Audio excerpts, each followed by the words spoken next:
So on today's episode of Selective Outrage, we have to talk about this ridiculous situation that transpired in Minnesota. It's so incredible just how successful CNN and the rest of the mainstream media was able to divert the narrative from toppling the dictator of Venezuela, Nicolas Maduro, which was a huge win for Trump, to just days later being completely obscured by the shooting of Renee Nicole by ICE officer Jonathan Ross. Now I trust by now everybody's already seen the clips, so I'm not going to rehash the actual shooting itself. The media is pushing this bizarre narrative that she was just on her way home from dropping off her 6-year-old child and was attempting to turn her car around when she was ambushed by ICE agents. You know, the evil Gestapo Nazi secret police.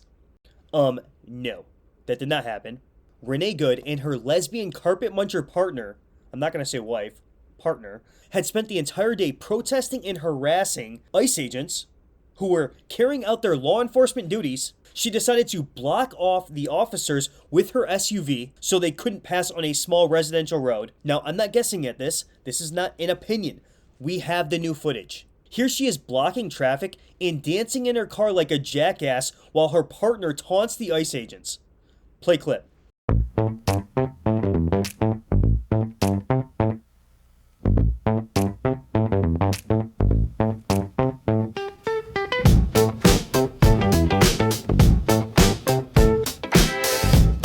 And here's from another angle.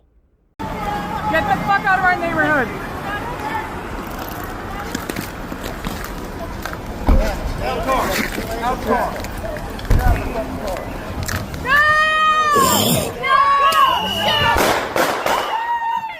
Oh my fucking god! I mean, what do you think would happen if any of us impeded a police officer who was chasing after a criminal, let alone a federal agent? It probably would not end well for any of us. And here's a piece of wisdom for you. When an officer tells you to stop and get out of the vehicle, just comply. It's a very difficult situation for any cop to walk up to a stopped vehicle. She could have had a gun herself. You don't know. So of course these guys are on edge, especially when they're getting shit thrown at them all day, getting harassed, getting attacked, getting taunted. And you know what the real sad part is?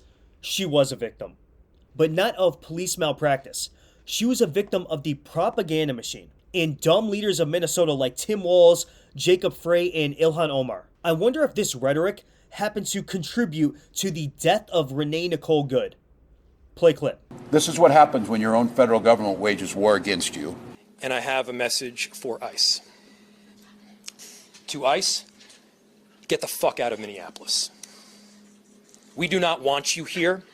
Donald Trump's modern-day Gestapo is scooping folks up off the streets. They're in unmarked vans, wearing masks, being shipped off to foreign torture dungeons. Amazing comparison. I don't remember the Gestapo picking up the Jews and then giving them a free ride home. Quite a stretch there, my friend.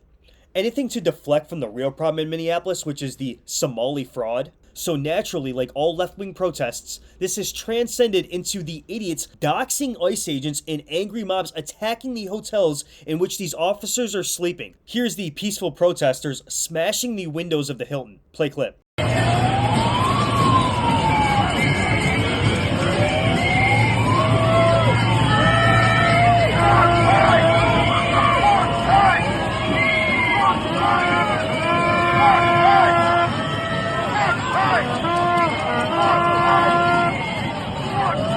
Here's another clip of an angry Karen punching the side of an ICE vehicle until he finally had enough and gave her a face full of pepper spray.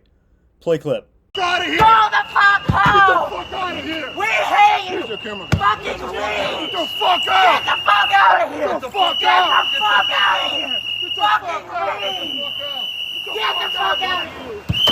Get the fuck out of here! Get the fuck out of here! We hate you! We hate you! We hate you!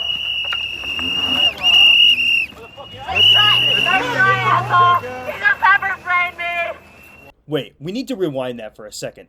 We just witnessed a real-life miracle. Forget about Karen for 1 second and deviate your eyes back to the man with the cane. He went from not being able to walk to sprinting like Forrest Gump. Incredible.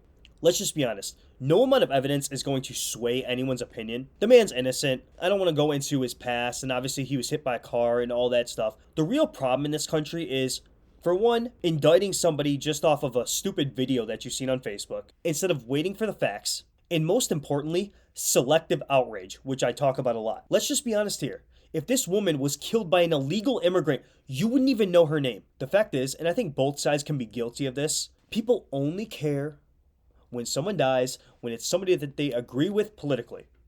And that's just the truth. You didn't care when Ashley Babbitt was shot by police. You thought she deserved it. You cheered when Charlie Kirk was shot in the neck because he deserved it. It's all about politics. And that is how polarized our society is. The truth is, probably neither of them deserve to die. That's just the morality of the situation. But unfortunately, bad decisions sometimes leads to bad results. If you enjoyed that clip, please hit the subscribe button. Thanks.